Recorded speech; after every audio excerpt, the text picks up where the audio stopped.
is the coordinator of the Dr. Herver is the coordinator of the military embargo campaign for the Palestinian boycott movement and the Boycott National Committee, the BNC. He is also a published author of two books, The Privatization of Israeli Security and The Political Economy of Israel's Occupation. Dr. Herver has also written in many notable publications, such as Electronic Intifada and Middle East Eye. We're very glad to have him join us here today. Our other presenter today, who'll be moderating the questions and conversation with Dr. Shirhava, is Ahmed Al-Abadla, a Palestinian man born in Gaza, Rafah, and also one of the organizers and founders of Palestine Justice Movement.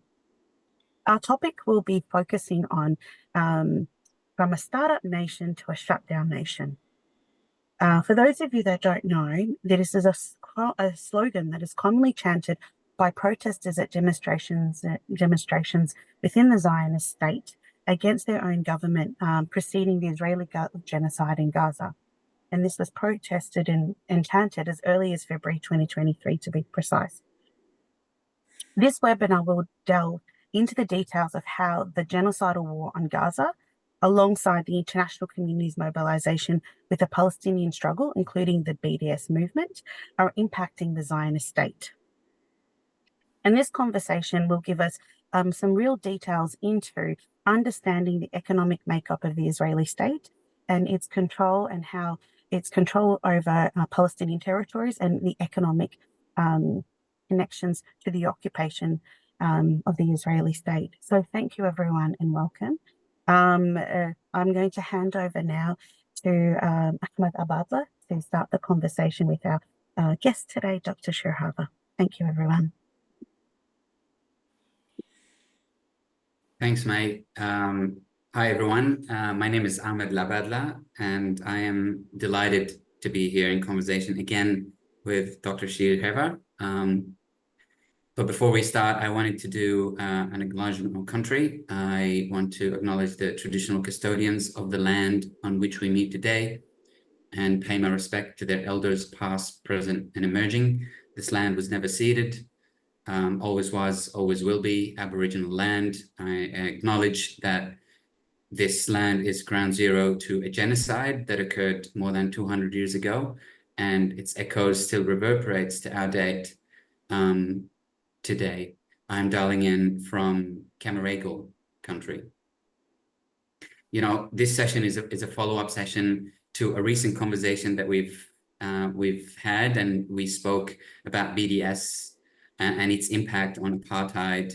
We also spoke about the legal drive behind BDS. We had Dr. Shirhava with us alongside Dr. Shahid Hammouri and Rowan Araf. We spoke in depth about how we can utilize that legal communication from the ICJ, the recent ones, to kind of enforce the concept of BDS. I really encourage everyone who hasn't watched or attended the webinar to look it up. If you can't find the recording, please reach out to us and we'll send it to you.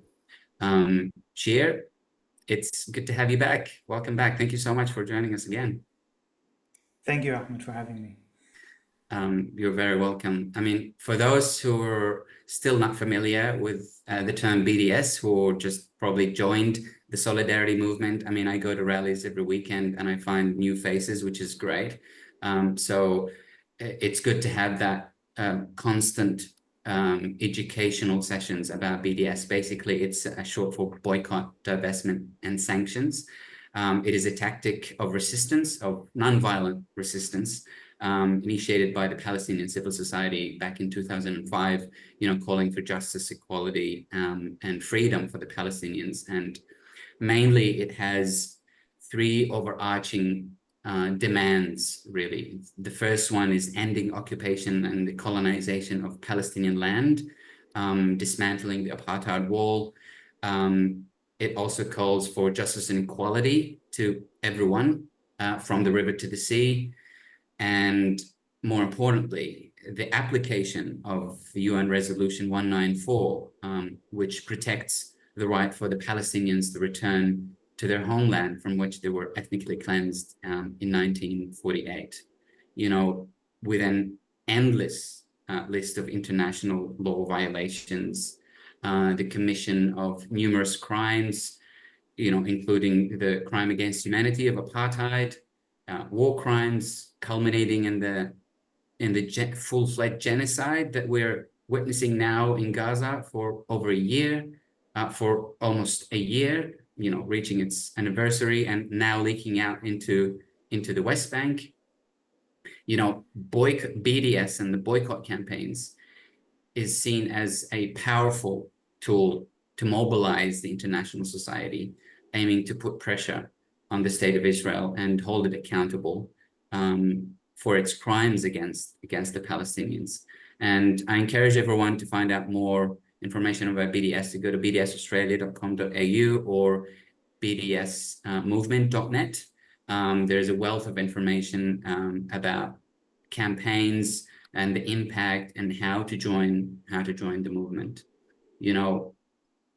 We know that, a rogue state like the state of Israel, like the Zionist state and its war machine, its military complex will not be able to function properly without a healthy economy. And so economic pressure is essential, to enforce ceasefire, especially at the moment. This is where BDS is a powerful instrument to end the genocide and to isolate Israel and prosecute this Zionist regime. And we see this is happening, we see it happening. Unfortunately, the impact is not very clear, for a number of reasons, primarily because of the mainstream media. In certain instances, the mainstream media plays a big role in obfuscating, the results and the impacts of BDS. And this is why a conversation like today's is pretty crucial and pretty important. And I know the title of today's conversation can be a bit provocative. Israel from a startup nation to a shutdown nation, it's kind of huge statement to make. And in the promotional material, we're making some provocative questions like the destruction or the collapse of the Israeli economy, or, we're seeing the end of Zionist project as we know it, and so on and so forth. I mean, it sounds a bit untrue, especially now. Things seem to be getting more and more devastating and worse in terms of, the war in Gaza, the genocide, the death and destruction, in the occupied Palestine. I mean, how could we be more optimistic? People did not expect apartheid South Africa, for example, to collapse as quickly as it did. And when it happened very quickly. And to my understanding and to the research, and hopefully Shir will shed some light on these details today, I think we can be witnessing something similar. And that's why it's important to have this session today as well, to reassure those who have been working tirelessly and constantly seeking ways to help the Palestinians seek justice and freedom, to give them that reassurance that their hard work is actually paying off and making a difference. And not only that, but we need to work harder in order to, consolidate that work and, make a clearer impact. Just before we start, Shir, I couldn't help but noticing a couple of articles in Haaretz, for example. The recent one was a few days back, and I want to quote Yitzhak Brick, who is a former general in the IOF, who said, it is not Hamas that is collapsing, but Israel. And this is not an anti-Zionist or like a random figure. He's a very important figure. He also made another title saying, Israel will collapse within a year if the war of attrition with Hamas and Hezbollah continues. And many experts share these statements and predictions. Many historians like anti-Zionist and Zionist also share that view. So before we get started into the weed and the details of the discussion, Shir, I just want to have your, initial thoughts. I mean, you have been involved and following the Israeli economy for many years now. You've been reading the press, you read and speak Hebrew, so that comes in handy. I mean, I know the BDS is not about destroying the state of Israel or collapsing the economy or that. Far from it. It's just to exert enough force, enough pressure for Israel to abide by its obligations under international law. But we're actually starting to see, a different scene unraveling. So I want to pick up your thoughts on what's been said so far, just briefly before we kind of get into the conversation. Yeah, thanks, Ahmed. Let me make a few comments about the presentation of the topic, the title of our event, and in this way I will also answer your question about the initial thoughts. Maybe I should start by referring to the title of the event, from Startup Nation to Shutdown Nation. May has mentioned very correctly that it was also chanted by Zionist opposition in Israel as a protest against the government. But this was actually an act of copyright violation, because when they did it in March of last year, 2023, it was already almost 3 months after the BDS movement launched this campaign. And I think this is a very important indication of what we're seeing, that the messages of BDS have become much more mainstream and accepted, and the Israelis who are maybe fighting against BDS and trying to deny it and ignore it, but it reaches them to the point that they are starting to copy the slogans from BDS. And I think that is a major sign of the shift of the discourse. And in that context, I also want to say, when you mentioned BDS is a tactic, it's not a tactic. There are many tactics that we use as part of BDS, but BDS is first and foremost a movement based on achieving the three basic rights of Palestinians, the right for equality, the right for freedom, and the right for justice. So the strategy to achieve those rights is by applying pressure. And this is where we get to the point where you said BDS is not about destroying the state of Israel or destroying the economy, but applying enough pressure. So it's not a question of how much. It's not a question of quantity. It's a question of quality. The purpose is not to cause harm. The purpose is to cause justice. So if the way to achieve that is by applying economic pressure, we will apply this economic pressure, not necessarily against Israeli companies, also of course against Israeli companies, but also against international companies that profit from the occupation, that profit from the apartheid system, and they have to be stopped as well. So this is just to put things in the right framework. Now, going from there, when you mentioned the Yitzhak Brik, Brigadier General Yitzhak Brik, this is a very interesting person, because he has been saying actually this for many years. He's been saying that Israel's military is weak, that it doesn't have the proper preparation, equipment, training in order to deal with security threats to the state of Israel. And as a general, as an Israeli general, this is of course his interest. But nobody listened to him. And the reason that he's the one who made all these arguments is because he also happened to be the oldest general in the Israeli military, the only one who was old enough to remember the war of 1973. And he fought in that war, and he remembered also how unprepared the Israeli military was back then. And he belongs to a generation in Israel that after the war of 73 thought that Israel needs to not to be so arrogant, needs to be more humble, more prepared, more intelligent, and in order to survive, in order to continue its project of ethnic cleansing and settler colonialism.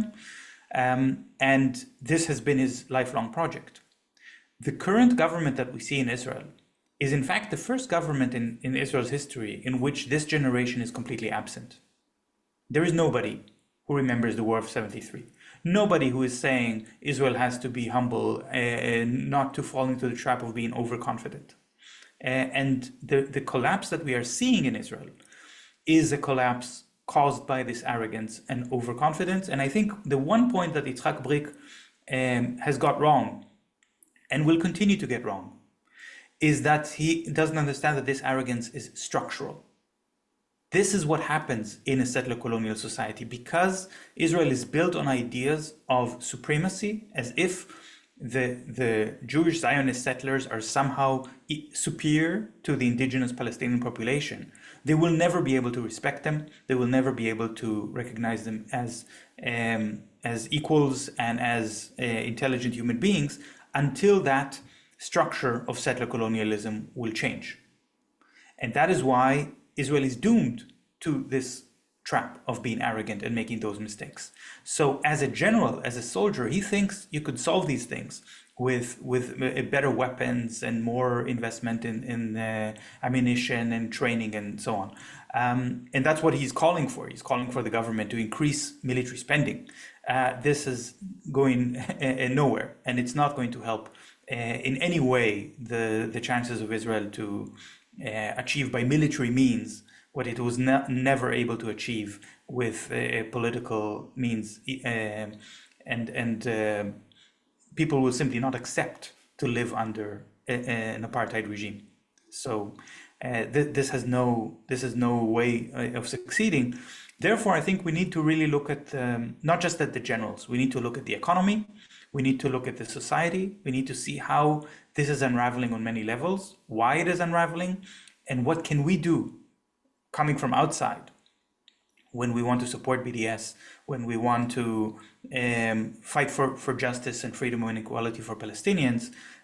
What can we do to exploit this vulnerability in an effective way? Absolutely. I mean, and the rationale for that older generation, the founders, if you will, or the generation that followed, was, Israel should only be engaged in short bouts of, military engagements rather than longer war, because it's actually dangerous to it. You spoke about the economy, so I want to get right into it. Because it's an interesting occurrence that we're seeing unfolding in front of our eyes. Talking about the economy crumbling. The Bank of Israel, for example, has estimated the cost of the war would be in billions, in about 60 or 67 billions by the beginning of 2025. Even the 14.5 billion that's coming from the US is probably not going to solve that issue. And, it's been reported that huge investments, like almost $500 billion shekel, which is, I think, 130 billion US dollars, have been shifted overseas. And so the GDP has reduced by 20%,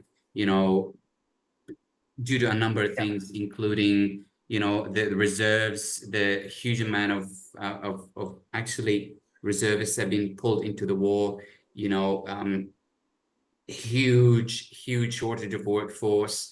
And it's argued that, the main sectors have been impacted. We're going to get into the main sectors like high tech and, tourism and all of that.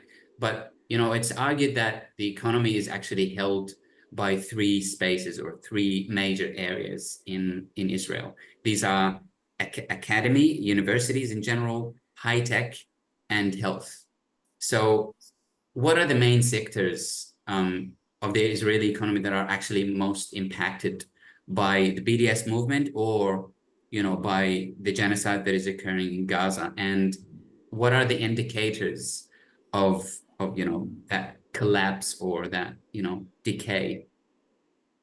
I'm going to assume that not all of our viewers and listeners are people who studied economics and know all the jargon and terminology. So I think we need to, to explain a little bit that what you mentioned about the cost of the war, as it was estimated by the Central Bank of Israel, and the military financing coming from the United States, these are completely different accounts. This is not the same thing. So the Bank of Israel had an estimate of the cost of the war in terms of burden on the domestic economy, on the cost of living of people, the burden of the taxation, the burden of the debt. This is something initially, the Bank of Israel didn't realize this war will last for so long, and didn't understand that the Netanyahu government has a very strong incentive to keep it going for eternity. They thought, like you say, that wars are usually short, and that is the interest of the Israeli. It is indeed the interest of the Israeli military to keep the wars short, but the political interest is now different. And so they estimated $50 billion.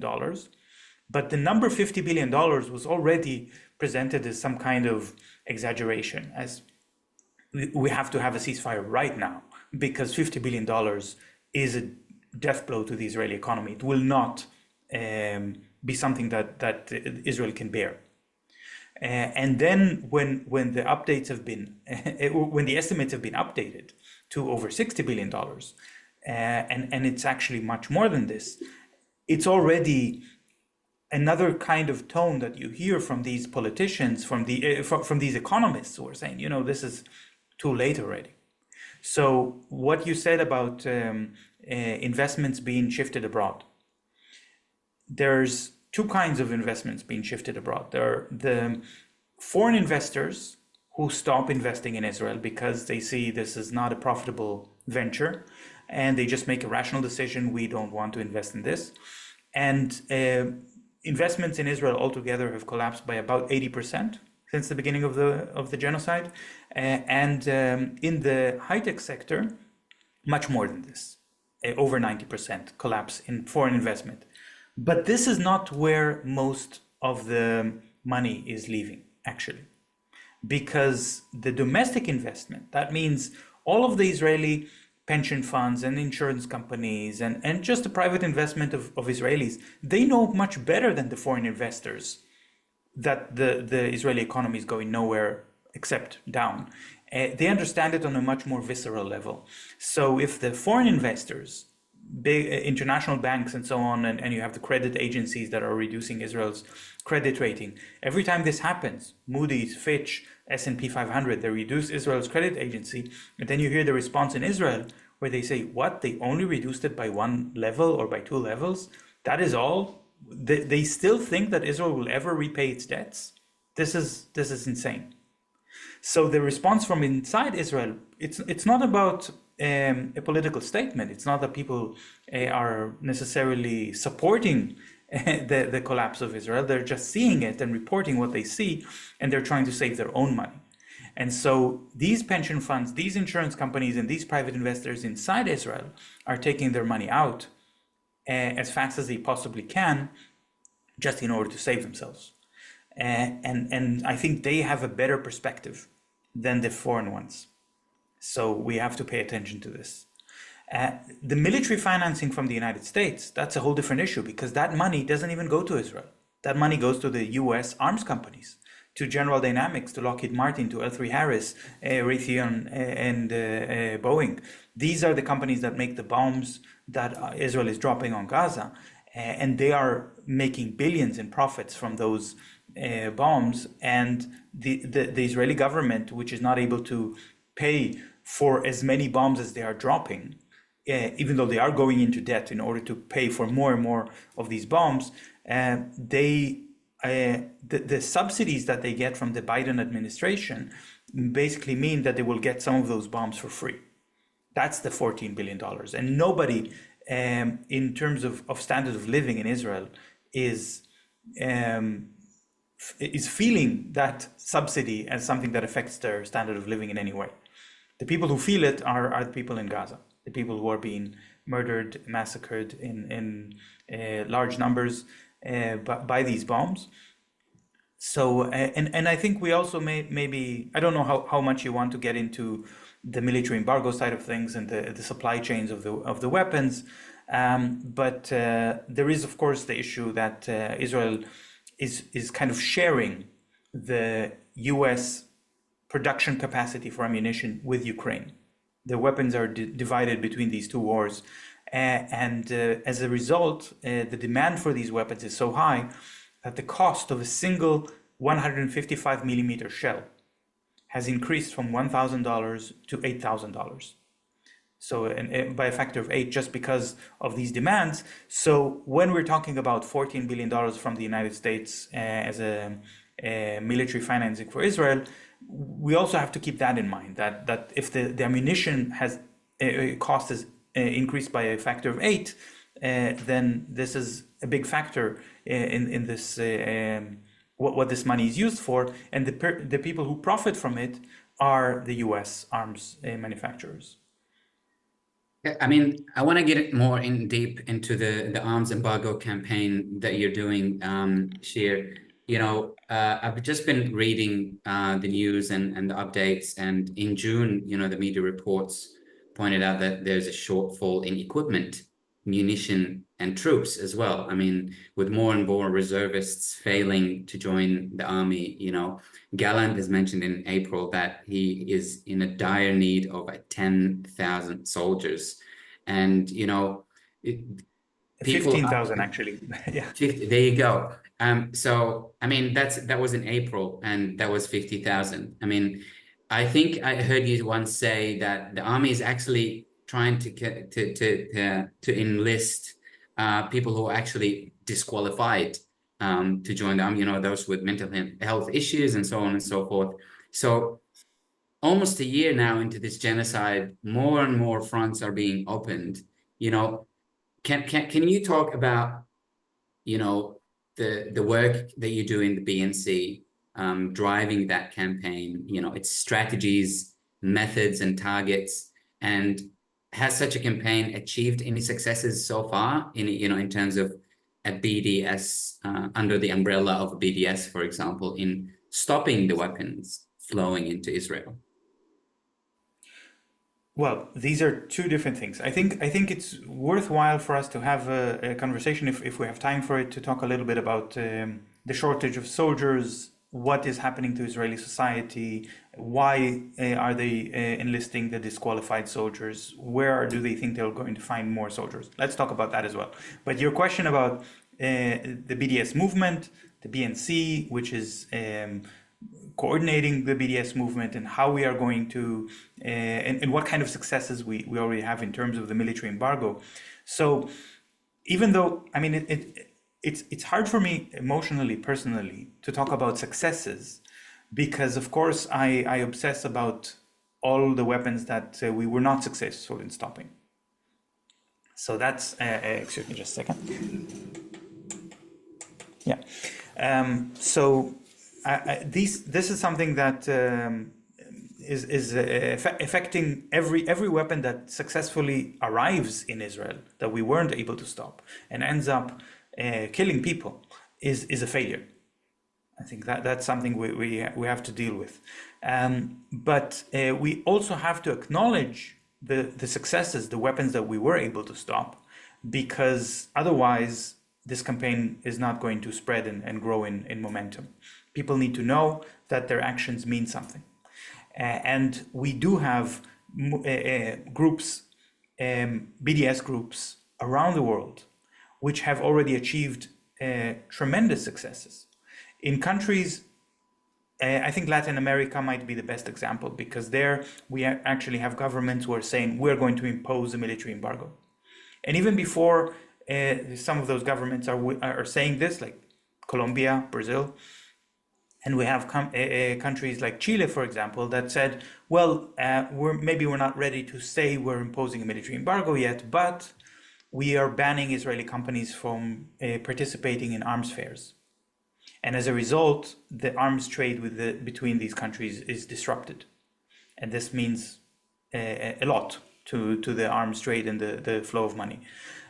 We are getting contracts canceled one after the other, contracts for artillery, for missiles, for drones that the Israeli government is making.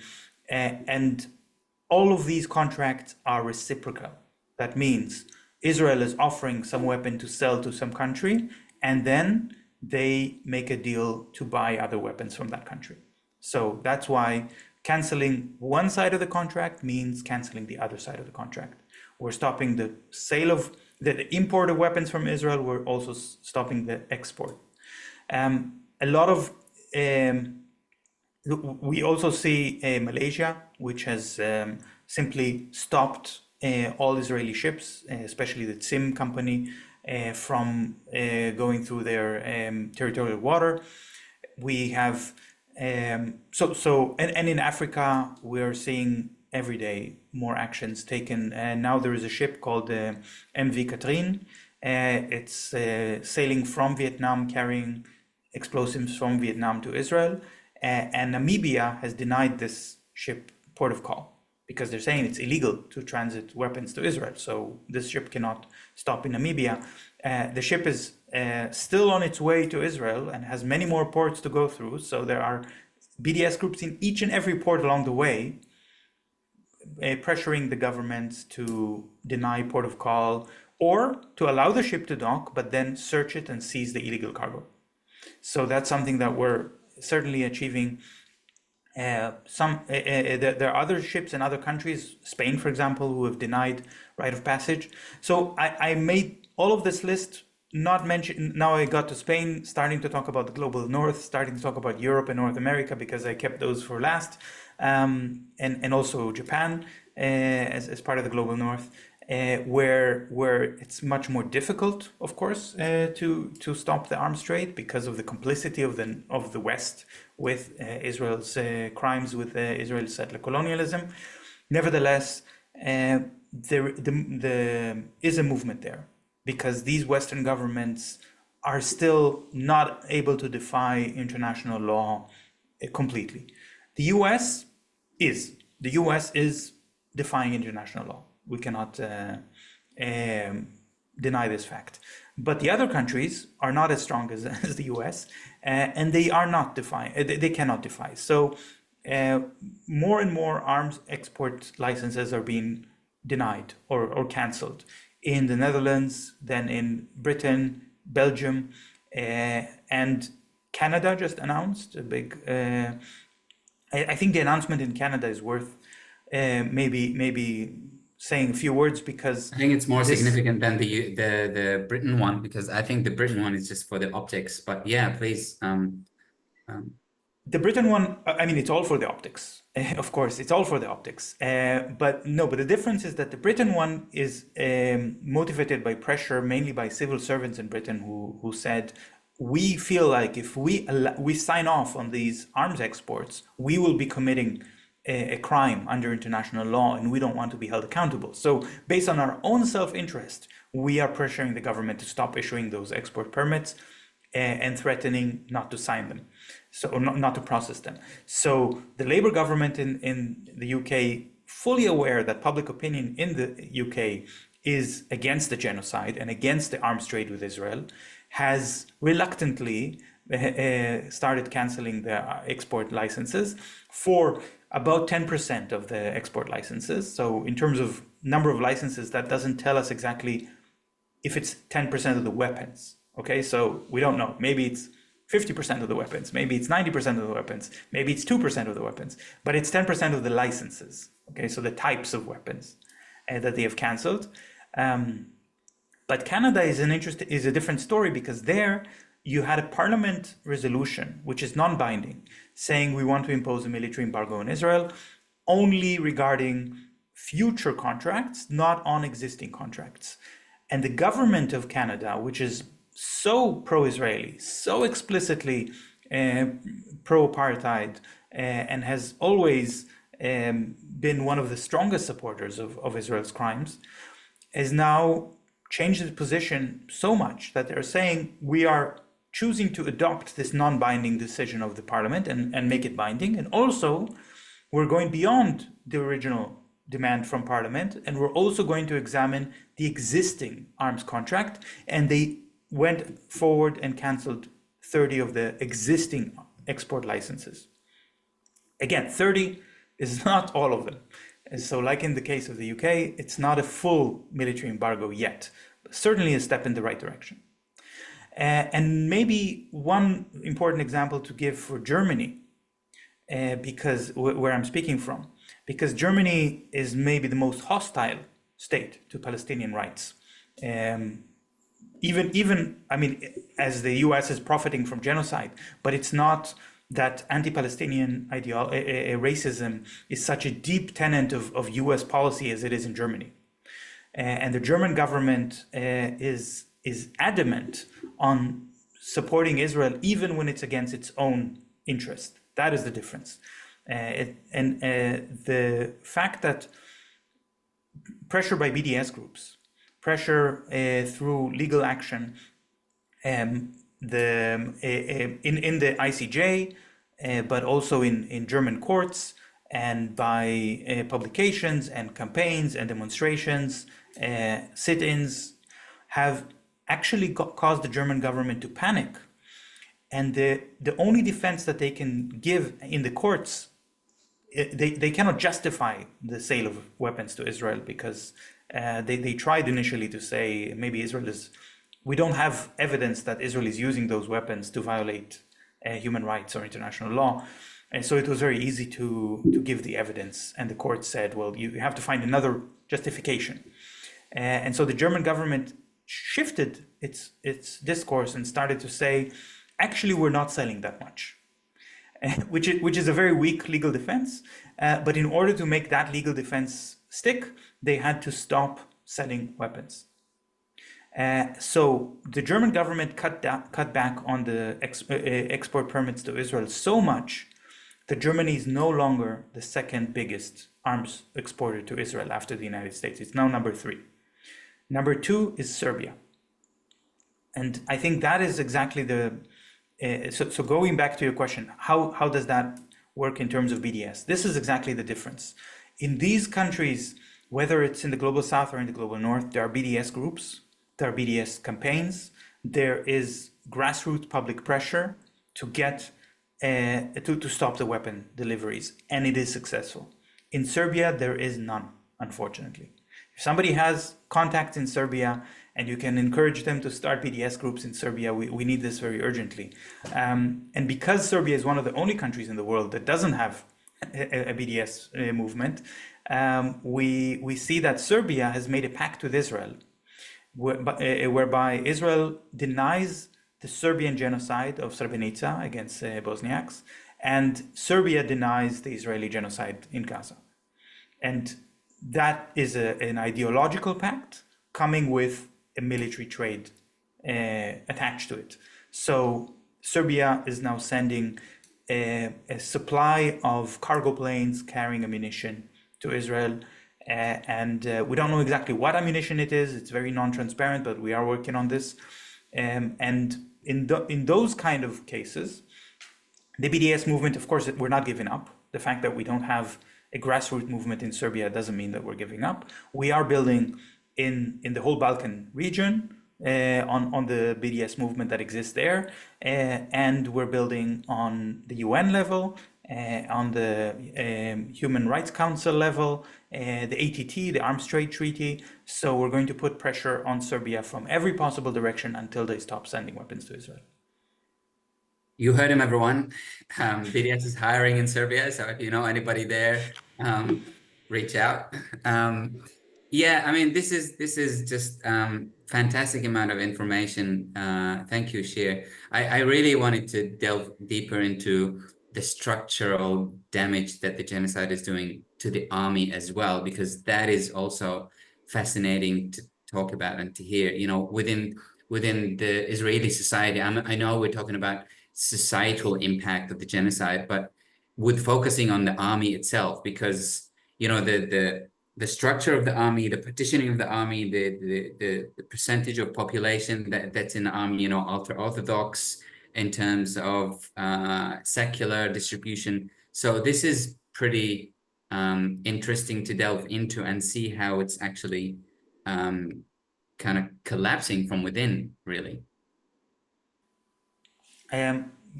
So yeah, let's get back a little bit to what's happening to Israeli society.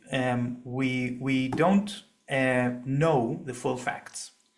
One of the reasons that we don't know the full facts, there are so many rumors about how many Israelis are leaving, what are the reasons for leaving, what does it mean to leave, because just people gathering their family, going on vacation in Greece or Cyprus or whatever, and not canceling their contract for an apartment in Israel, not canceling their citizenship or a residency in Israel, then they're not registered statistically as having left, right? But we do see in Cyprus, in Greece, in Portugal, towns of Israelis, really, I'm not exaggerating, towns of Israelis who have left. And if they're moving in large numbers with their friends, with their families, and starting to send their children to school, and starting to learn the language, looking for work, and so on, then it is actually emigration. This is what we're seeing. But when one Israeli newspaper tried to investigate this, Globes magazine, they sent a couple of journalists to try to find out how many. And just, rough estimates, basically comparing the number of exits and the number of entries through the borders, something that should be quite straightforward, starting from October 2023. And they couldn't get any answers. The reason that they couldn't get any answers is that because so many employees of the Israeli Central Bureau of Statistics have left the country. So we are, this is the level of collapse that we are now seeing, that even the ability to collect statistics about how the society is collapsing is collapsing. And so we need to instead use other methods. For example, to listen to what Israelis are saying, what are the reasons, what soldiers are saying, and we see soldiers that have been recruited as reservists for Gaza and are in Gaza for so long that they have lost touch with reality. They don't believe that they lost their workplace. They lost touch with their family. They become like zombies in a way. And certainly, if we look at what they're putting on social media, they've become psychopaths, and they see the constant killing as the only thing that they have left to live for. In that sense, it's a very concerning development, of course. But at the same time, we also see a lot of soldiers making mistakes. Right now, just 2 days ago, an Israeli helicopter crashed. And they found out that it didn't crash because somebody fired at it. It crashed because, well, as you said, the military is recruiting the disqualified soldiers, people who are exhausted, who don't have the right training, who don't know, who have various physical or emotional reasons why they're not fit for service, and they're the ones operating machinery like a helicopter. So they're making mistakes. There are accidents, and so that's another indication of this erosion of the morale. And then you have a lot of Israelis who are, let's say, not so exhausted and not so lost, losing touch with reality, and still haven't given up hope on having a future, on having a family, on having a job. Those people certainly don't want to go to the military because they know what's going to happen to them. So they will do anything in their power to avoid military service, including leaving the country. And many of those soldiers who are, I would say, more in the liberal side of the society. Of course, within the Israeli context, we have to use the word liberal very carefully. But we see these soldiers who are the more educated. They are necessary to operate the drones, to operate the intelligence units, to operate the programs that are used to spy on Palestinians, to operate the sophisticated missile systems, and so on. These are the soldiers who are more likely to have much to lose. And so many of them were saying, we're still Zionists, we still support the government, we even agree that there will be a war, and we will fight in this war as long as the government also recruits the ultra-Orthodox to serve in the military. That has become a very key issue, because nobody's saying they should recruit the Palestinians, right? There are also more than 2 million Palestinian citizens of Israel, and allegedly they have equal rights. But of course, that is a lie. This is an apartheid system, and it's proven by the fact that nobody is even considering asking them to fight on the Israeli side against their brothers and sisters, and to kill their compatriots in Gaza. But the ultra-Orthodox is an interesting story, because the ultra-Orthodox are, most of them are anti-Zionist. And they have a sort of pact with the government that they will support the Zionist regime as long as they may have their autonomy and they can study religion and they don't have to serve in the military. And now, when the pressure is increasing, they do have to serve in the military. And even the court ruled that the Ministry of Defense has to recruit them. And they're going on mass protests and mass demonstrations. So Gallant is looking for his 15,000 missing soldiers among the ultra-Orthodox, which is irrational and stupid, because the ultra-Orthodox, of course, are not going to make good soldiers. They're not interested in fighting. They don't have the skills that the military needs, and they don't have any motivation to be soldiers. But it's also not going to happen. It's also a complete fantasy to think that they will somehow decide that their policy of not joining the military will change just because secular Jews, the word secular, I'm using it here very liberally because they're not really secular, but calling themselves secular, those Jews say, we will not fight if the ultra-Orthodox don't join the military as well.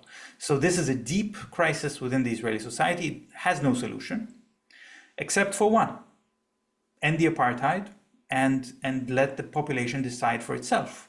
And if that happens, then Jews, whether they're Zionist or anti-Zionist, whether they're ultra-Orthodox or semi-secular, are anyway the minority.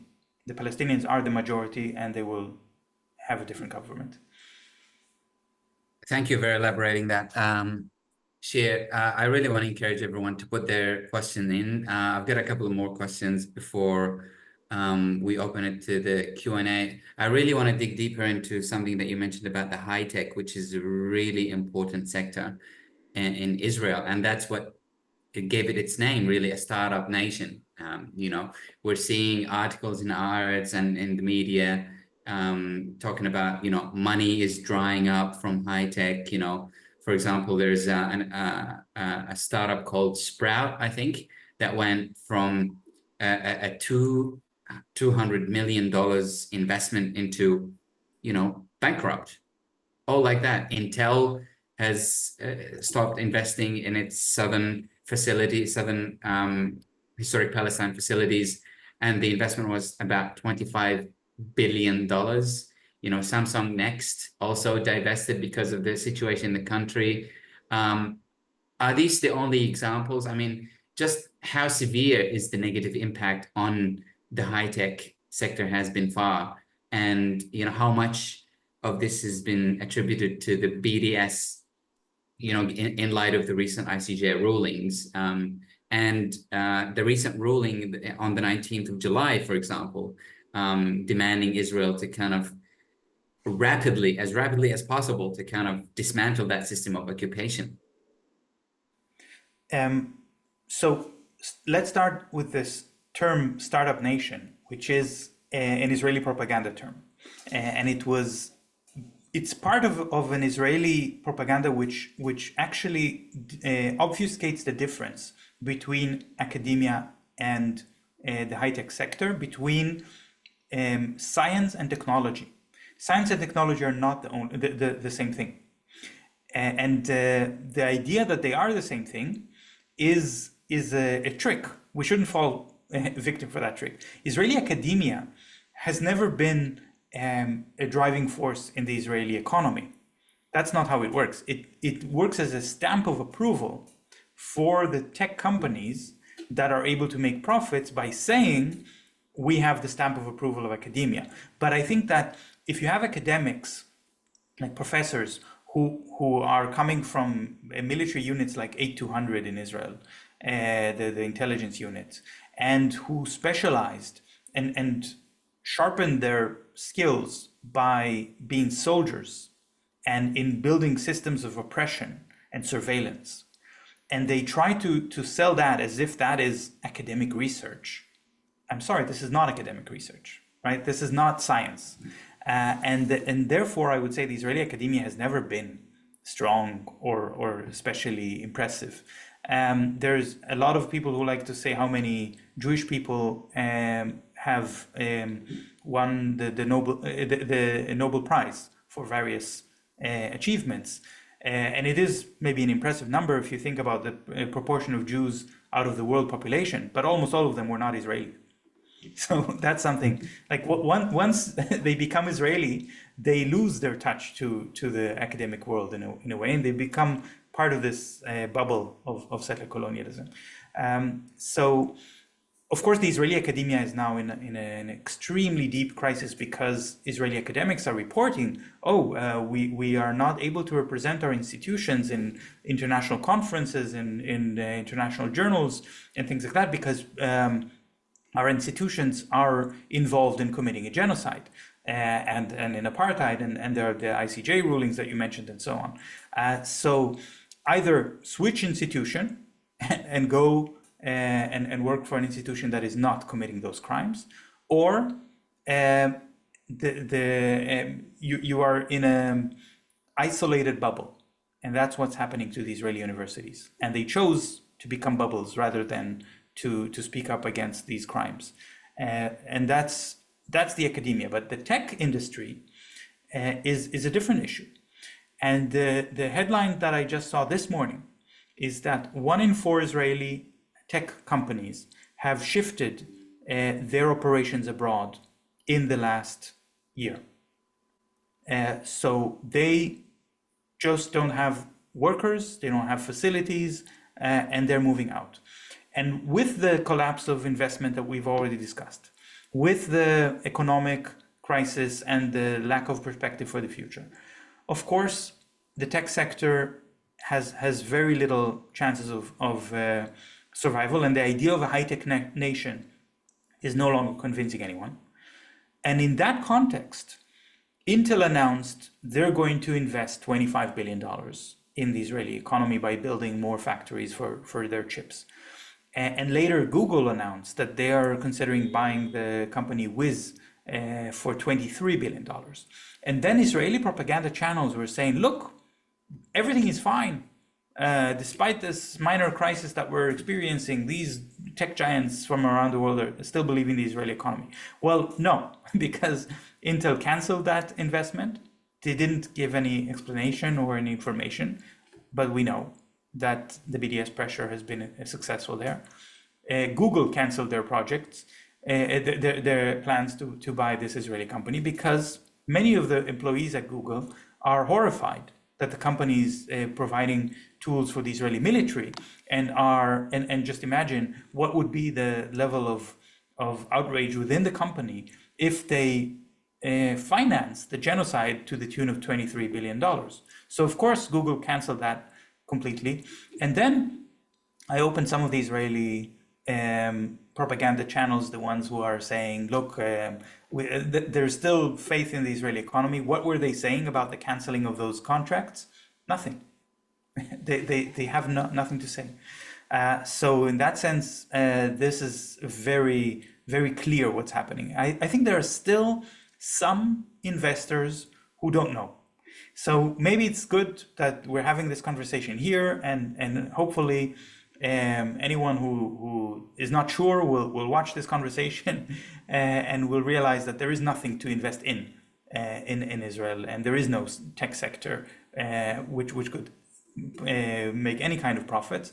In that sense, the BDS movement has been very successful in reaching out to the employees in these companies, to the investors, to the management, and also to media, and to change the discourse.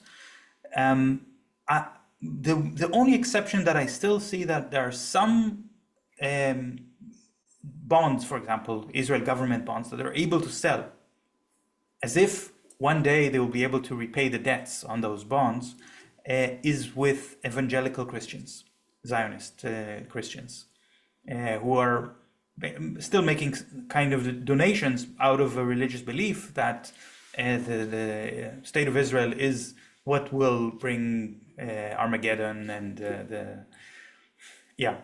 this is a very a topic unto itself. But apart from these people, no sane investor would put their money in Israel right now. And that's Trump's constituency. So I fear for what's going to happen when if Trump takes the White House. But yeah, it's fascinating to talk about the high tech. I mean, also there's a bigger section that has been impacted is trade. We've seen Turkey, we've seen Colombia, we've seen China. You know, Turkey imposed a total export and import, except for a few things here and there. But you know, essential stuff like building material, cars, for example. You talk about Toyota, Hyundai, Renault, and Ford. I mean, they disappeared from the street. China has refused to send workforce, and that kind of amounts to really de facto sanctions if they refuse to send their own labor into Israel. Colombia has stopped sending coal, which is the biggest exporter. The second one is South Africa. We hear that there's movements in South Africa to kind of stop that relation. And we know that according to the International Energy Agency, about 60% of Israel's energy supply is based on coal. And that was from 2022. You know, what the Houthis... Let me say something quick about the energy sector, because that's an important point. Israel is trying for years to switch from coal to natural gas. It has its own natural gas reserves, but it's exporting much of this gas because it's so desperate for foreign currency. So that's an unsustainable economic policy. But because the Israeli government is really looking only at the very short term, they're just trying to survive one more week, one more month. They're willing to export gas and at the same time switch to local production, electricity. But they're still dependent on coal. And in order to upgrade the power plants from coal to gas, they need the materials which Turkey refused to export to them. So the plans to upgrade the power plants have been postponed because of the Turkish sanctions. Colombia is preventing them from getting the coal that they need. They have started to burn the diesel, which is supposed to be an emergency supply for times of war, but it can only last for a couple of days. And they're burning this diesel because they don't want people to have blackouts.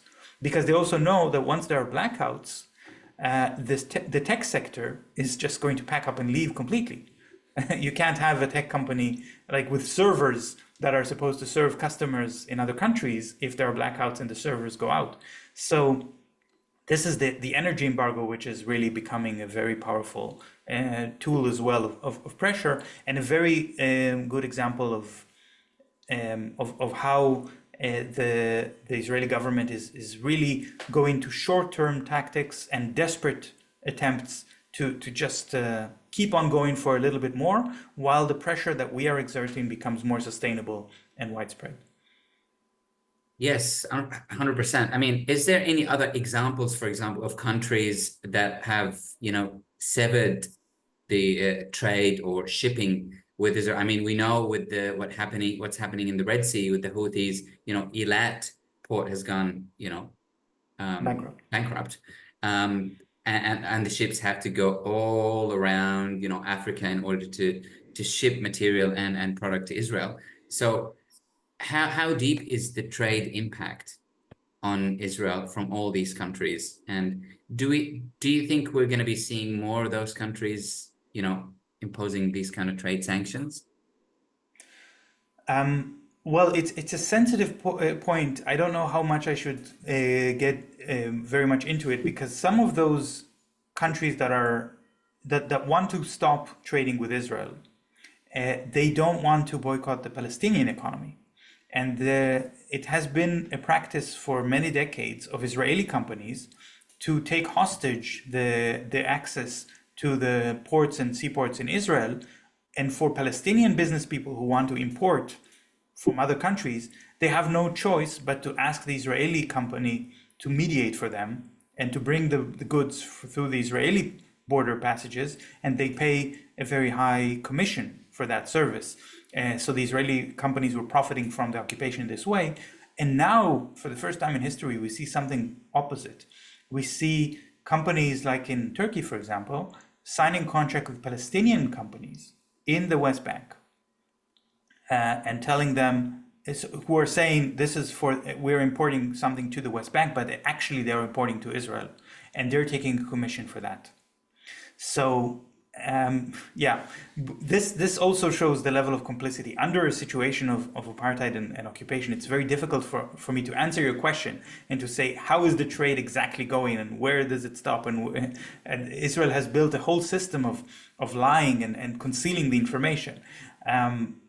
What I can tell you is that maybe it doesn't matter so much what are the numbers, how many containers have been delayed, or how empty and how many of the seaports have gone bankrupt like Eilat. Maybe more important is what Israelis are feeling and thinking about this.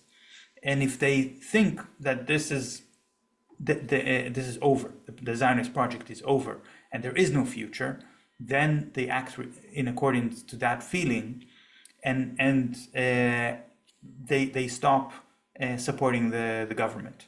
And I think that is a process that we're already seeing. Not enough, of course. As long as justice hasn't been achieved, we will continue to escalate the pressure, of course. But it is something that we're beginning to see, and maybe that's what we need to really measure. Yes, I mean, there's so much also to talk about, in terms of tourism. We haven't spoken about tourism in terms of, huge flooding of hundreds of thousands of people from the north, from the south. I mean, I heard they're building like small, I don't know, residential areas in the Naqab area. And so it's a wide topic. I think we're going to have to bring you back, Shir, at some point. But I don't want to hijack the whole discussion. I can, but I don't want to. I really want to open it to the Q&A. There's a number of interesting questions, but not enough. Please, I encourage more people to just jump in and put their questions in. I've got a question about if the US is number one, Serbia number two, Germany is number three, where on the list is Australia, and which country is number four? Yeah, good question, because there are different ways to measure this. I don't want to get too much into the technical part. SIPRI, in Stockholm, they offer a kind of methodology for measuring how much weapons are being delivered from which country. But you can measure by value, you can measure by volume, you can measure by trends, which is what SIPRI is doing. I think that if we look at a little bit of a longer term, Germany is still number two. Serbia has only usurped Germany in the very last couple of months. So if we want to talk about the last year, 2 years, 3 years, Germany is still very much high up there after the US as number two. With a big gap, there's Serbia. Then you'll find Italy, and then France and Spain, but those are not as certain anymore. It depends on how you want to measure. Regarding Australia, it's not on the top 10, but one problem is that Australia has a subsidiary of Rheinmetall, the German company, the German arms company, and Rheinmetall is making very important ammunition types in Australia, including the 155 millimeter shells. And they're not, according to the information that we got from Rheinmetall on their shareholder meeting, the Australia subsidiary does not sell those ammunition types to Israel. What we suspect, however, is that, not just suspect, we have the information, they're selling this ammunition to Germany, to the German army. And then Germany can sell its own old stores of ammunition to Israel. So indirectly, Australia makes it possible for Germany to sell ammunition to Israel. And that makes it very difficult to measure in terms of who is the biggest exporter and how many.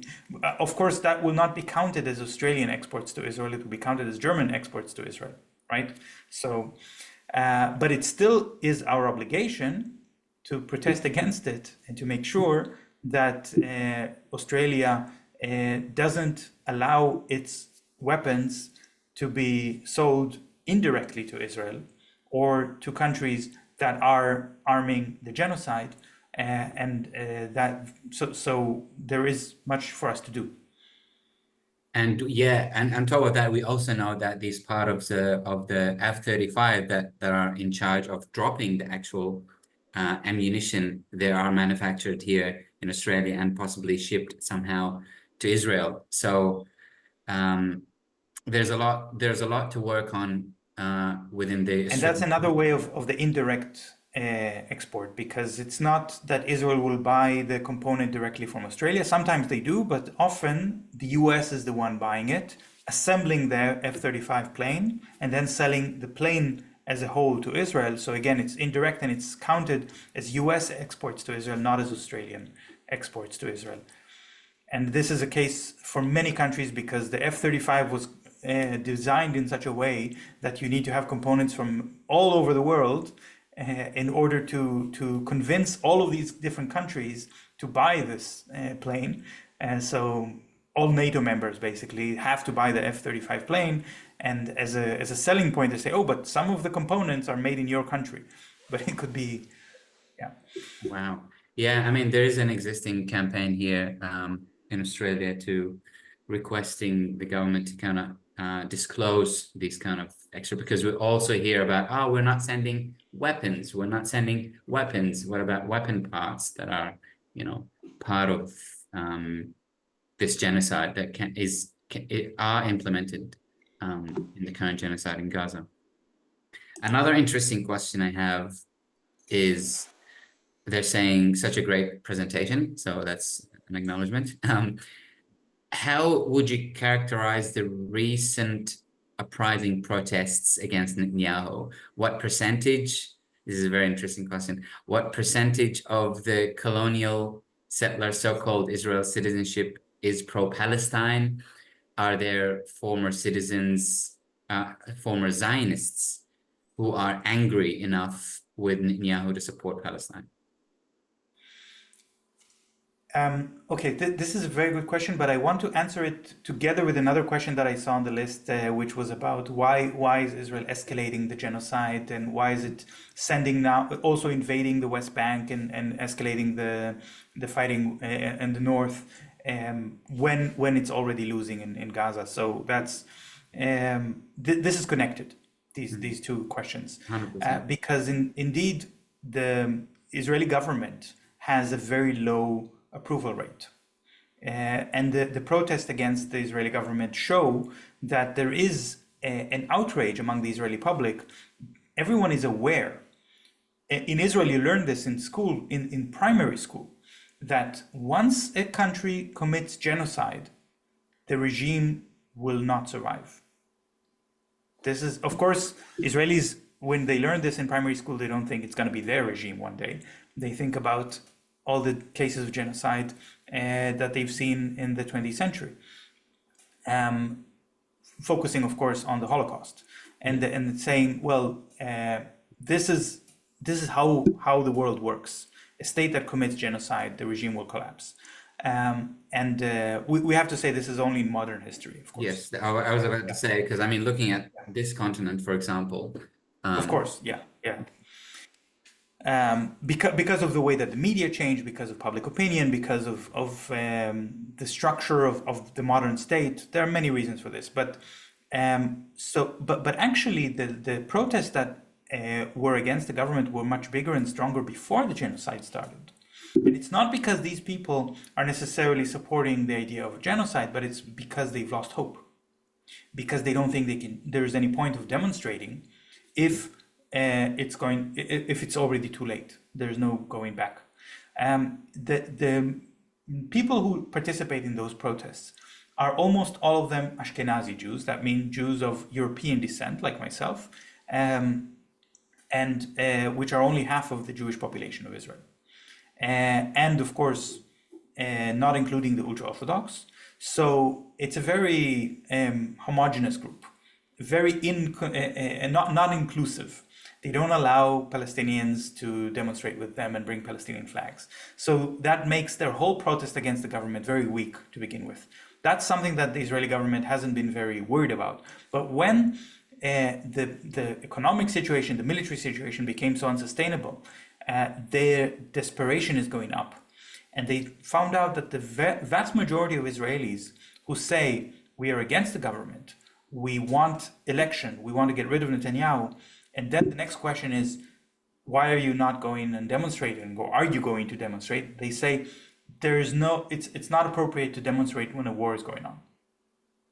And so that creates a kind of snowball effect or a catch-22, where the government is escalating the war and preventing a ceasefire, because the protest against the war and the calls for ceasefire will grow once a ceasefire is achieved. So the way to silence them is to prevent a ceasefire. And when it looks like the negotiations with Hamas might reach a point of ceasefire and prisoner exchange, and there is a lot of public support for that within Israel, they start invading Jenin, Tulkarem, Nablus, killing hundreds of people, destroying thousands of houses, to make sure that there's no talk of ceasefire and that the violence will only continue. So that's what we're seeing really here. But the question was also what proportion of the settler colonials are pro-Palestine, and this is a tricky issue, because I think if we really want to understand how colonialism works, it works by splitting the mind of the colonizer. The colonizers have two consciousnesses at the same time. One part of them say, I'm part of this collective, I am part of, I'm a better person because of my identity. And Palestinians are not real people. That is part of the way that Israelis are taught to think. But everyone is also at the same time holding the opposite position of saying, actually, it's not sustainable to have an apartheid system, and I want to have peace, and I want to live among Palestinians, and this kind of thinking will make this unsustainable. So you hear the first voice in a moment of crisis like now, but once the regime collapses, you will hear the second voice, and you will hear what, like in South Africa, when people said, we were always against apartheid. It's not exactly a lie. It's that the part of their mind or their consciousness that was against apartheid, they didn't listen to, but it was there. And the part that was pro-apartheid, it was the obvious one before apartheid collapsed, but then they became ashamed of it. Because it was the supremacy, the privileges and everything. Why give up all that for the second part? Yeah, exactly.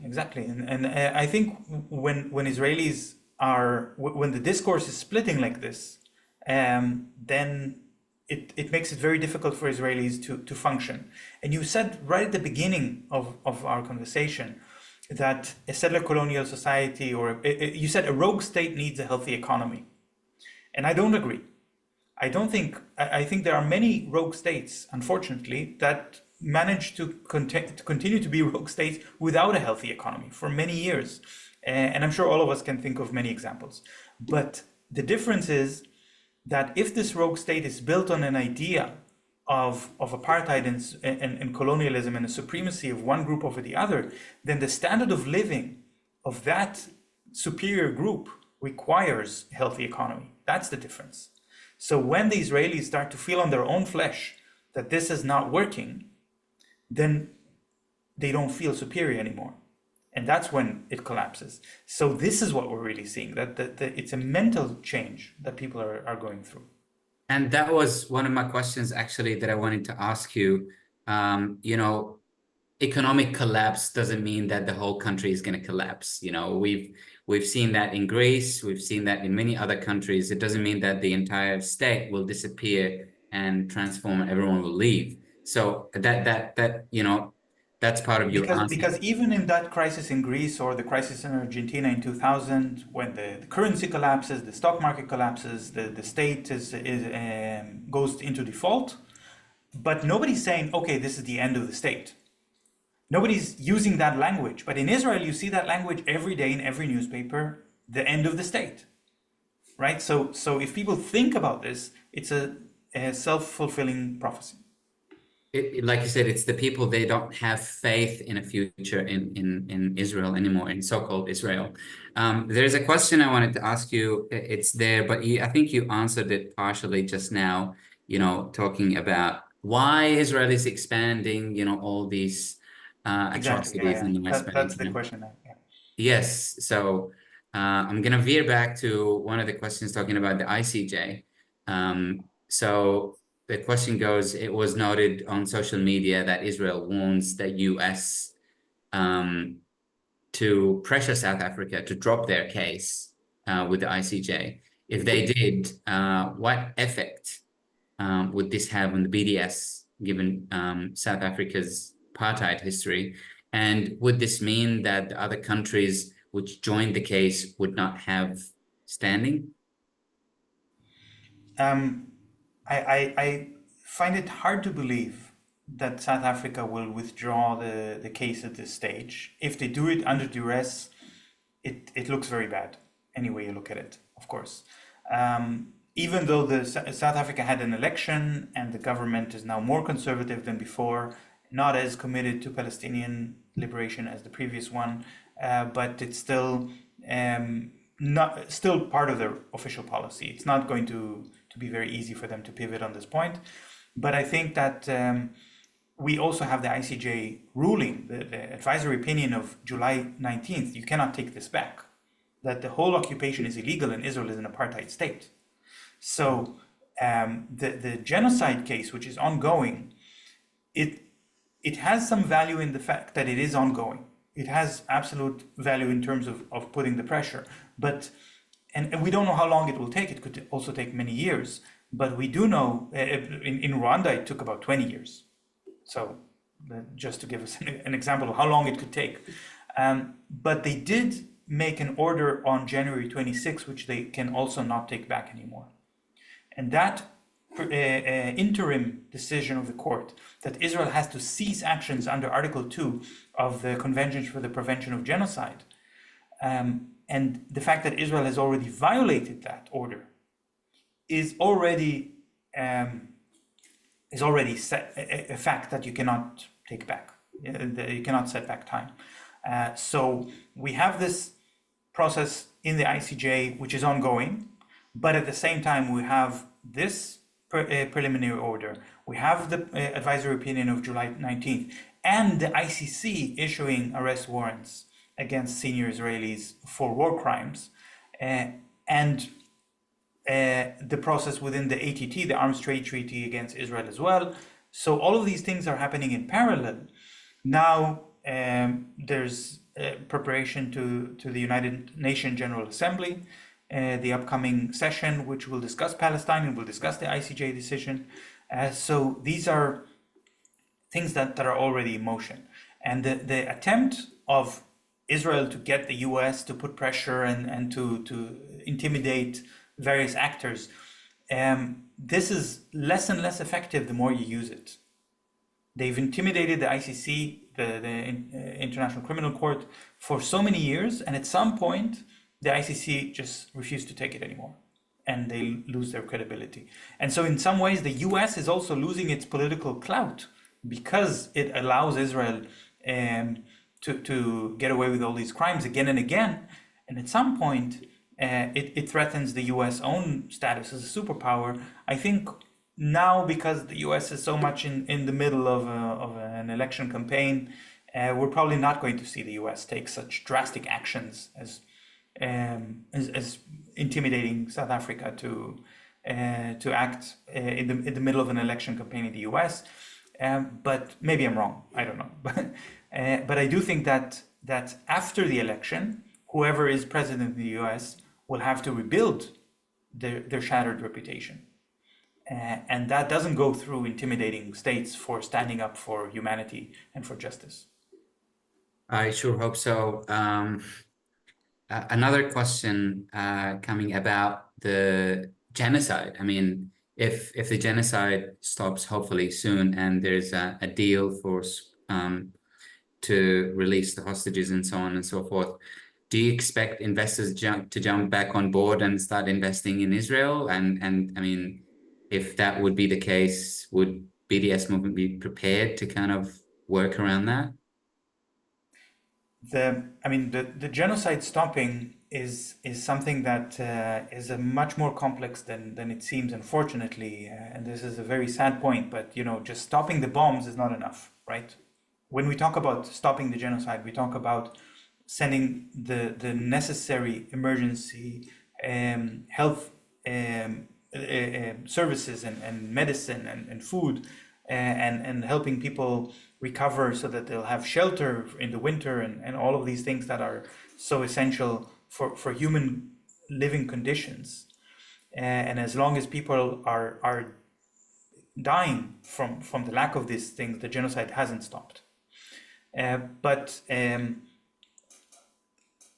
I really doubt about the ability of Israel politically to survive the end of the genocide, because of all the internal contradictions which are currently pushed aside, the political contradictions within Israel, pushed aside with the excuse there's a war going on, we cannot talk, we cannot have protests, we cannot discuss who goes to the military and who doesn't, and we cannot deal with the government responsibility for the economic crisis because of the war. Once people will expect things to go back to normal, so to speak, there is no normal. And even if some investors would say, oh, let's now go and invest in Israel after a ceasefire has been achieved, which companies are they going to invest in? So many companies have already left or went bankrupt, or their workforce has left the country. That's not going to be so, it's not just going to bring us back to October 6th as if everything is what it used to be. It's going to be a different reality. So, of course, the BDS movement will adapt. I hope that the BDS movement will dismantle when its purpose has been achieved. Right? This is we want to stop BDS by achieving the goal of equal rights to everyone, end of the occupation, and the right of return of the Palestinian refugees. And then indeed the BDS movement will have no more demands for divestment and boycott. And by the way, that's what Hamas at some point in its history said. I mean, once we have liberation, once we have this kind of structure, the dismantling of apartheid, the Al-Qassam brigade will be removed. Will be there is no need for it, and so on and so forth. So it's the system itself, and I kind of doubt, like you said, the return to normal because of due to the recent ICJ communications. It's just the credibility of Israel as a state has been shaken. Yeah, but I want to just say one more thing about this idea of somehow rebuilding or recovering the settler colonial regime and the structure that it existed before, because this is a fantasy that is shared by many Israelis. Especially, you see it a lot in the media, because the media is mostly representing the views of educated liberal Israelis who work as journalists. And they have this fantasy that Netanyahu will go to prison or will leave the country or something will happen, Netanyahu will be out of the way. And then one of the liberal Zionists or the so-called moderate Zionist leaders like Gallant or Gantz or Eisenkot or Lapid, not Gallant, but yeah, Eisenkot and Gantz are also generals, will somehow become the prime minister. And then they will repair international relations, which is a prerequisite for Israel to start repairing the economy. So that's what they imagine. And they somehow imagine there was going to be an election and this the liberal Zionism will win. But the liberal Zionist faction within Israel, within the Jewish society in Israel, has almost disappeared. This is a fantasy that is completely detached from reality. There are very few people who support this. And many of them work in the newspapers and are working as journalists, and so they disseminate this fantasy. But if there's going to be an election, there are no votes for this party. And so when the fantasy is dispelled, then I think the people will have to realize that there is no way to salvage the Zionist project. Absolutely, absolutely. A question about the casualties from the current fight on the southern and the northern fronts. Talking about the soldiers killed and the casualties. Israel's releasing those numbers. I mean, what are your thoughts on those numbers, and what's the contribution of that that loss on the economy as well? It's one of those very surprising things for me, very surprising that the Israeli newspapers, the media has failed to report on the accurate number of casualties. And that's another sign of the collapse of the state institutions. And we're talking about casualties. It's not just the people who were killed, but also injured. Many times you hear about people who became debilitated, disabled, and it's not clear. There could be thousands of people who are in coma, for example, and we just don't know. This is one of the ways that the government did this was that they published a number of casualties from the soldiers that didn't seem right. Because Israel is not that much of a big country, and especially among the Jewish population, which is homogeneous and close-knit, people know and they have a feeling that the casualty number is much higher than is reported. And so newspapers started calling the hospitals and saying how many of the 1,000 soldiers that were injured are, according to press releases, are in this hospital. And the hospital said, well, we have more than 1,000 just in our hospital. We don't know about the others. So that that gives you an idea that there was a lot of disinformation. We don't know exactly. And we also don't know what does it mean economically, because the real cost of people who are injured or also mentally injured, like shell-shocked, PTSD, these costs are accumulated over a very long time because the government is obligated to give them services and compensation for the rest of their lives. I think that the Israeli government might actually at some point change the law and reduce the benefits for those people who were injured or harmed mentally or physically. But once they do this, it will be such a great outcry. But if they don't do this, they'll run out of money. So that's another one of those internal contradictions that I mentioned before. Another one of those points that are being postponed. Now is a moment of crisis. We're not counting the costs. We don't know what is the impact. We don't want to report it. We don't want to say how many people have really been injured and are disabled and so on.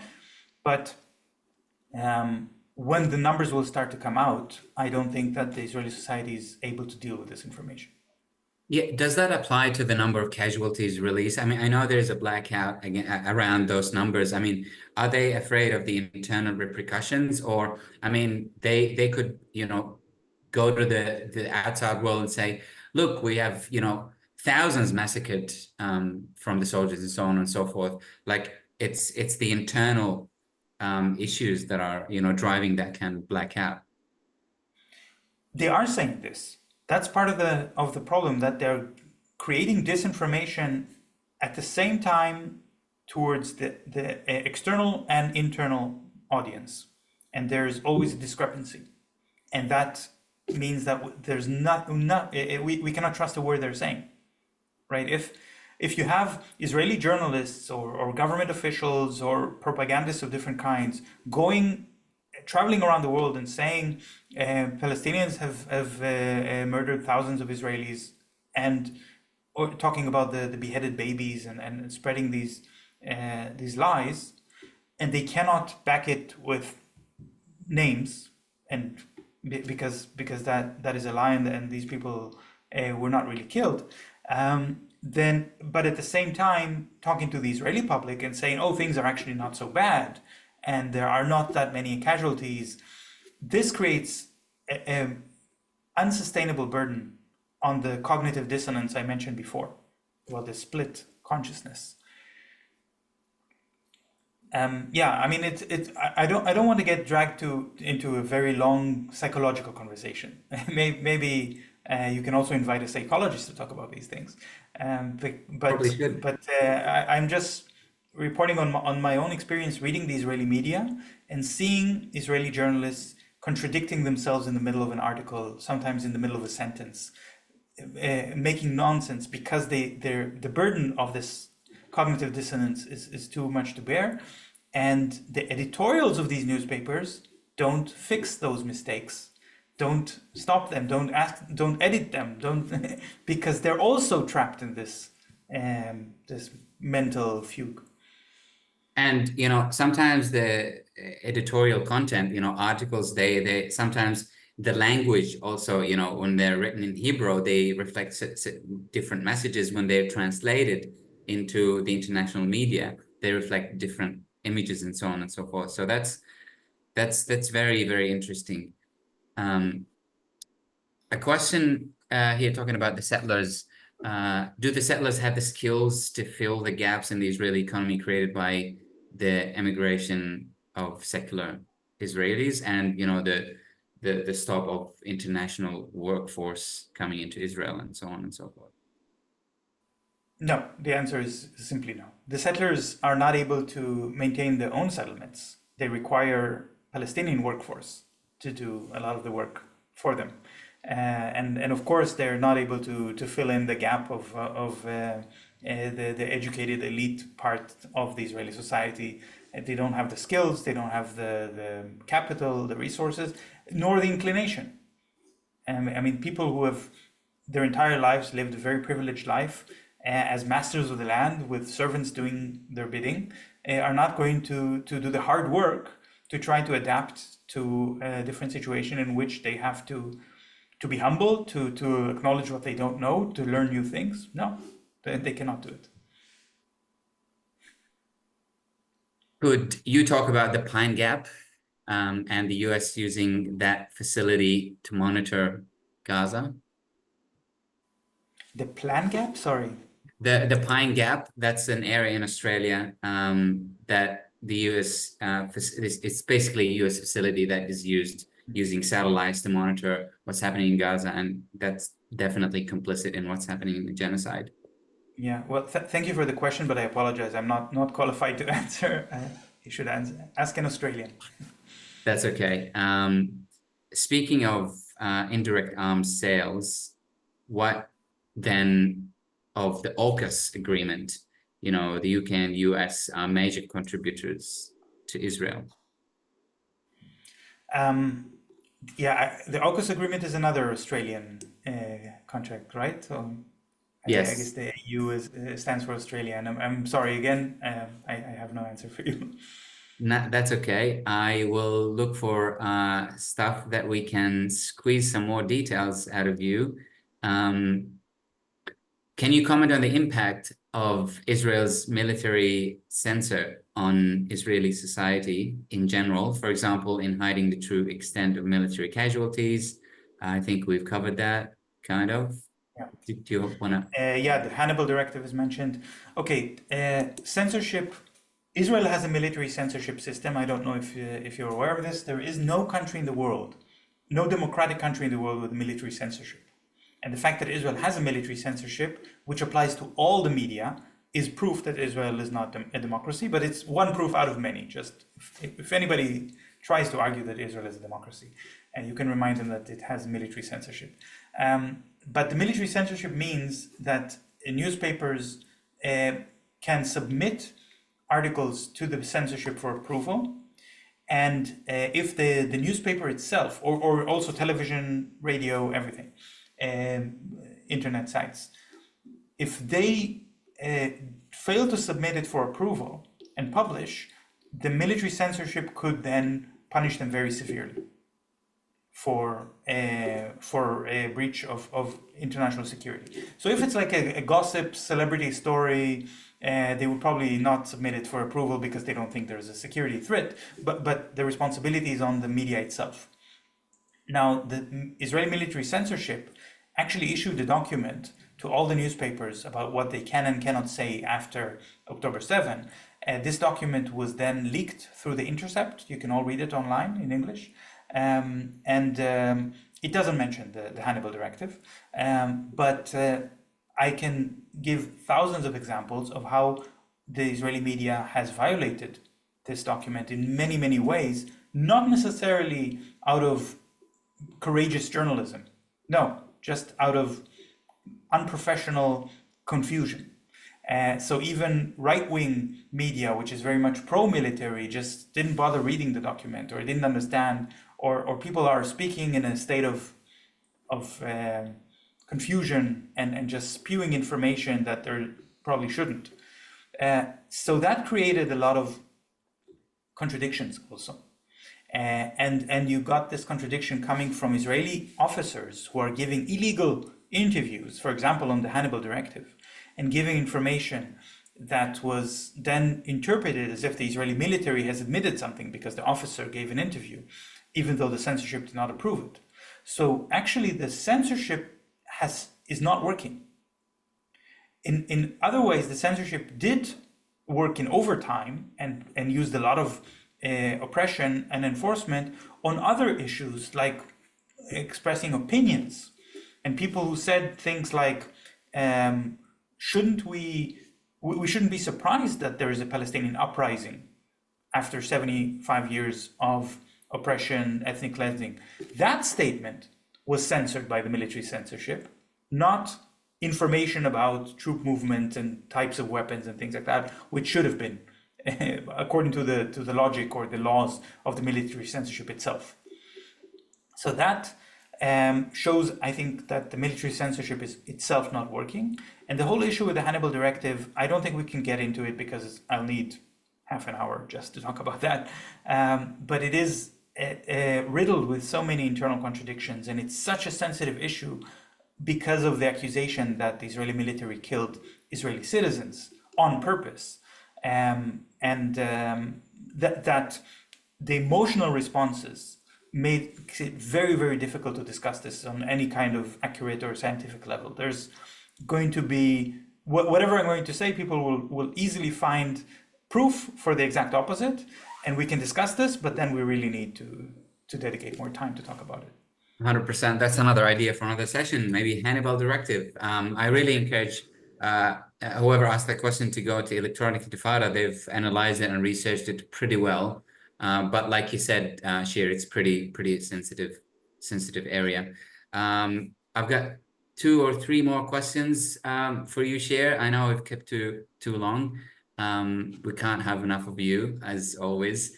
Can you speak about the particularity or otherwise of breaking the Israeli blockade of Gaza Sea border to not just provide aid, but to rebuild Gaza's infrastructure and economy?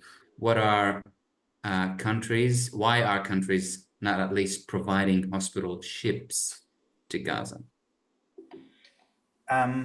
There is a certain concern that if hospital ships would be provided, they would be used by the Israelis to ethnically cleanse Gaza. So meaning that any patients and their families that would be they'll go on these ships would never be allowed to come back.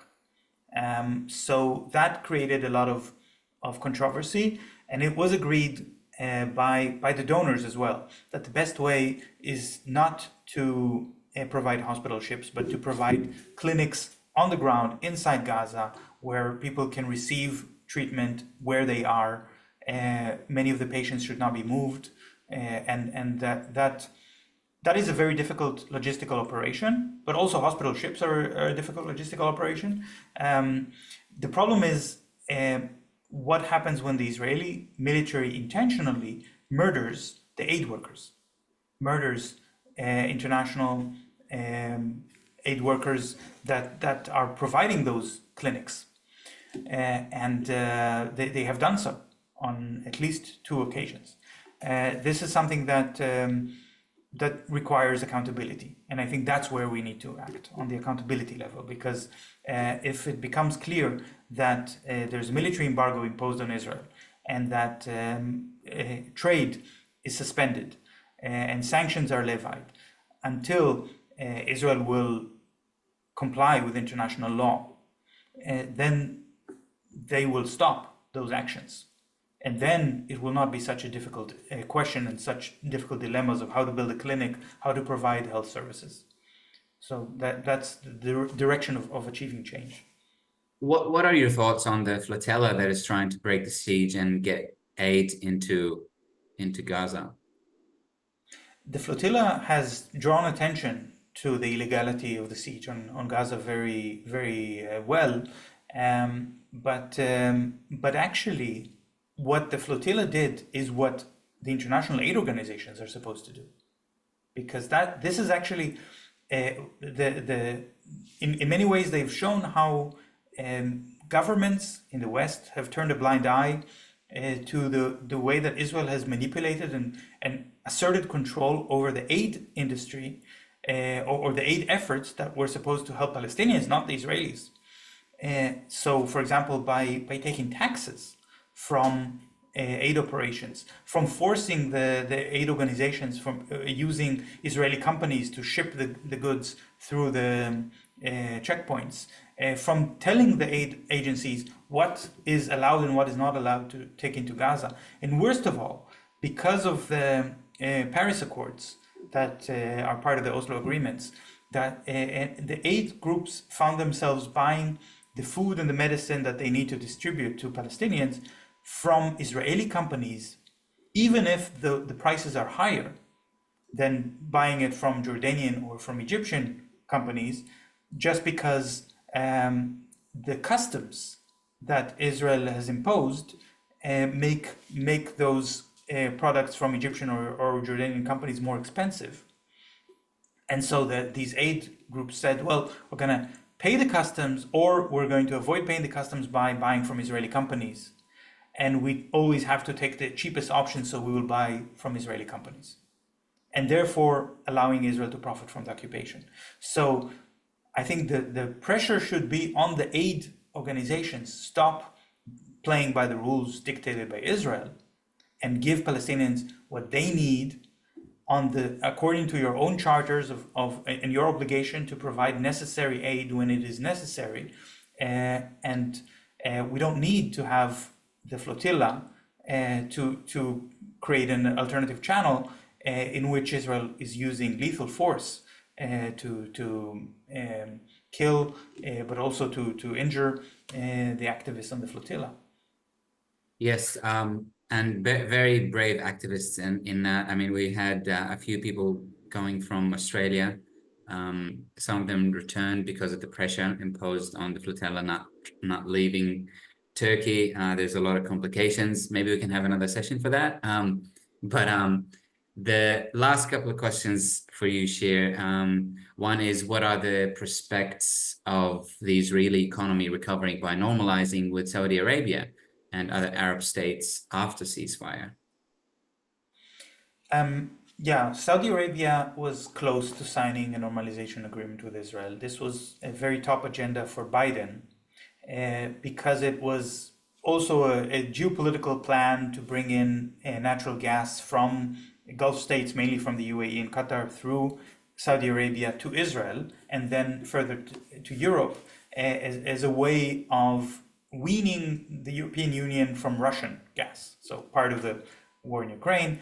And Biden had this plan: if Saudi Arabia and Israel will sign a normalization agreement, Saudi Arabia made some weak demands about recognizing a Palestinian state, which Biden thought he could get the Israelis to agree to.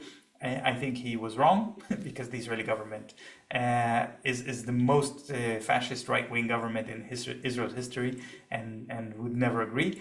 But then October 7 made it very clear that this plan is gone.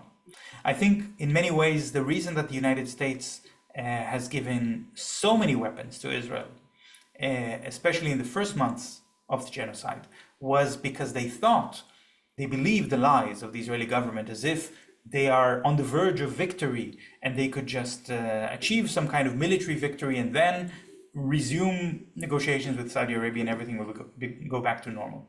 So this idea of normalizing with Saudi Arabia and then recovering the economy, this was the plan A, so to speak, for the Biden administration in the first months of the genocide, and it was misguided. It had no chance of success, and I don't see what changed in that sense. So like, it's especially now that the Israeli economy and society has taken such a blow that there's no way to come back from that, not quickly at least. And the idea of having this pipeline bring in natural gas to Europe, well, now we're in autumn in Europe, and it's another winter that's no chance that the natural gas will come from the south. So yeah, too late for that as well. And I think that's one of the successes of October the 7th occurring. It's put a stop to all these normalization campaigns and put Palestine back on the map. I think, yeah, that's one of the significant achievements, I would say. My last question is, what is the result of the recent announcement that India will send tens of thousands of workers to Israel to supplant the Palestinian workers? And recently they refused to stop sending weapons as well to Israel. So what are your comments on that? No, the unions in India are the ones who demand to stop the weapon shipments to Israel. India, the government of India, which is very right-wing, has continued to import weapons from Israel, even during the genocide, for their own purposes, but they have they continue to export weapons to Israel. They continue to export weapons to Israel, but they stopped importing from Israel because they understand that any contract they sign with an Israeli company now and pay money for the weapons, weapons will never show up, or the contract will never be fulfilled to its completion because Israel is at its end. But so they have an open eye perspective on this, even if their politics are very bad. The unions in India have a more moral position, and they say we don't want to arm Israel, so we're not going to sell to Israel either. The idea of bringing workers from India, also from Malawi, is a very colonial idea that, well, Israel can just decide they don't allow Palestinians to work anymore, and some people would be desperate enough and will come and work as if they only care about money, and they don't care about the risk, and they don't care about the morality issue, the political issue, the fact that they are supplanting the Palestinian workers and preventing them from working and earning a living. So that it was an idea that also so far failed completely. And it should be said that the Israeli housing sector, which is so dependent on Palestinian labor, has ground to a halt. And workers coming, the idea that workers will come from India or from Malawi never materialized. The houses are not being built. Thank you very much, Shir. It's been fantastic. It's been a wealth of information. We can't get enough of you, like I said. I do want to end on something that the historian Ilan Pape once said about, this collapse of this Zionist regime. He says, often it begins as a slow process of disintegration that gathers momentum and then, in a short period of time, brings down structures that once appeared solid and steadfast. And so we're hoping that we're inching very slowly or very fast, really, because people are dying and people are being tortured and massacred in Gaza. We're hoping that we're inching closer and closer to liberation, to the dismantlement of apartheid, to justice and equality for Palestinians. And people have always saw that as a dream, never thought that it's going to come true this fast. And I think we're seeing that happening in slow motion. I want to end on a comment before I hand it out to May to close the session. On a comment from someone on the Q&A. My deepest thanks for your time today, but also your body of work, Dr. Hiba. I have followed your work since you were a PhD student living in Israel. You were fundamental to bringing me out of ignorance on Palestine and Israel, and you continue to do so to this day. So on that, I want to really, really thank you very much, Shir. Thank you so much. Back to you, May. Thank you, everyone. I'd like to take a moment to thank everyone who has attended this talk and session with us. A reminder, it is hosted through Free Palestine Melbourne in Melbourne, Victoria, and Palestine Justice Network in New South Wales. This is one of a series of multiple talks that we have been putting on to educate people about Palestine, to educate them about the state of Israel, its history of ethnic cleansing, its history of its settler colonial aspirations, and also the history of its apartheid regime, its deep links to suppression and oppression and domination of the Palestinian people, its theft of its land, and its continued oppression and mass incarceration and murder of its Indigenous population. In particular, we are educating our audiences around what we can do to challenge Israel and hold it to account for its crimes and its crimes against humanity. And Dr. Shir touched on very importantly that BDS is the way in which we can combat Israel and hold it to account. As we did against apartheid South Africa, is a Palestinian civil society, along with the trade union movement in 2006, called on the international community to boycott, divest, and sanction Israel. And it's extremely important for all of us to understand what Israel is, how it functions, what props it up with its imperialist backers, but its own military arms complex, its occupation and domination of the Palestinian population. And in particular, I'd like to highlight that here in Melbourne and Naarm, we currently have the biggest military expo called Land Forces that's being held over the last 3 days from Wednesday to Friday here in the Southern Hemisphere. 700 companies from around the globe are here down in Melbourne to market their armsware to each other, to sell their bloody trade, and in particular, arms manufacturers from Israel and Australia are here today. Dr. Shir touched on, as well as Ahmed, that Australia is complicit in the genocide that is occurring here in Palestine today. We are complicit in manufacturing the parts, such as the F-35 fighter jet. We have here in Melbourne and across Australia, in our local suburbs, manufacturing arms trades companies such as Rosenbell, HTA, Albert Systems, Lockheed Martin, Caltex. There are many here that are complicit and directly supplying the Israeli military complex and its genocide in Gaza. And there are thousands of people who've come out into the streets of Melbourne to protest this arms trade.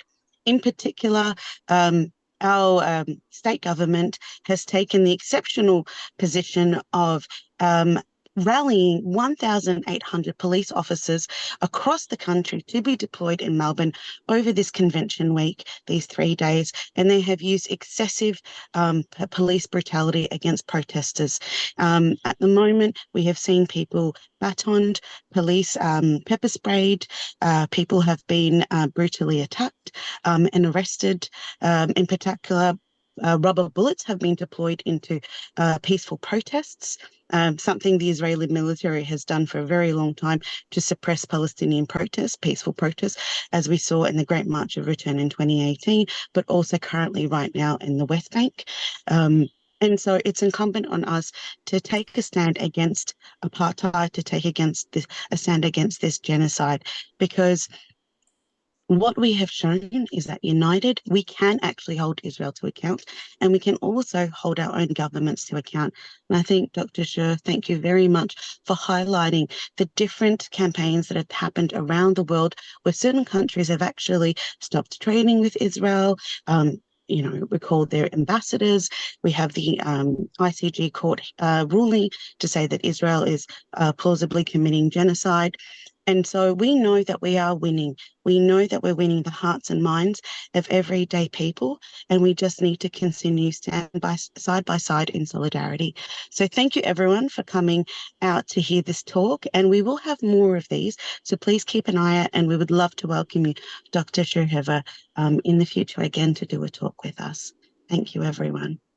Thanks, mate. And I hope you're safe. You're sitting in the car, so I hope you're in a safe spot. Being very good. It came from the protests and came straight to this. Thanks, everyone. Thanks, Jer.